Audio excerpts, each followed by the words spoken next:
संक्षिप्ति से क्या अभिप्राय है, इसकी विशेषताएं लिखिए। संक्षिप्ति अंग्रेजी शब्द एब्रिविएशन का हिंदी अनुवाद है, जिसका अर्थ है शब्द संक्षेप, अर्थात जो कम शब्दों में लिखा या कहा गया हो या सर्वमान्य, प्रचलित, लुभावने और सुविधाजनक होते हैं। सर्वमान्य, प्रचलित, लुभावने और सुविधाजनक होते हैं।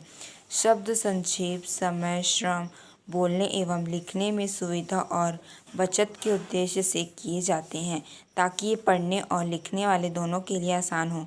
कभी कभी ऐसा भी होता है कि संक्षिप्ति में संक्षेप चिन्ह धीरे धीरे लुप्त हो जाते हैं और संक्षिप्ति अपने आप में एक स्वतंत्र शब्द बन जाता है। आज बढ़ते आधुनिकता के प्रभाव के स्वरूप मनुष्य हर चीज़ बहुत ही कम समय में कर लेना चाहता है। यही कारण है कि वह अपने भाव और विचारों को भी बहुत कम शब्दों में व्यक्त करता है, जिसके लिए वह संक्षिप्त रूपों का प्रयोग करता है। विशेषताएं। पहला, संक्षिप्तता। यह हमेशा मूल पाठ से छोटा होता है। यह मूल पाठ का 1/3 होता है, यानी कि 1/3। इसमें विवरण या व्याख्या किसी भी स्थिति परिस्थिति में स्वीकार नहीं करते हैं। दूसरा, शुद्धता। संक्षिप्ति नाम अर्थ और भाषा में पूरी तरह से शुद्ध होना चाहिए। सही वाक्य संरचना के सही शब्दों का चयन करना चाहिए। मनुष्यों और मुहावरों और कहावतों का सही ज्ञान होना आवश्यक है। एक संक्षिप्तिकार की शब्दावली अच्छी होनी चाहिए।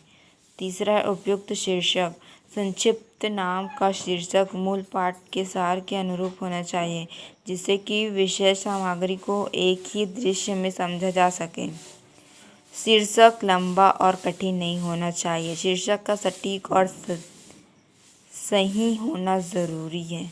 स्पष्टता। चौथा है, सारांश। कार्य में विषय व भावों की स्पष्टता होनी चाहिए।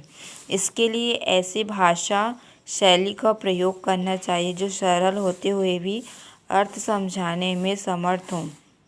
पांचवा है, पूर्णता। संक्षिप्ति में पूर्णता का गुण आवश्यक है। एक अच्छे संक्षेप की पहचान यह है कि उसे पढ़ने के बाद मूल में दिए गए भाव को जानने की इच्छा ना हो।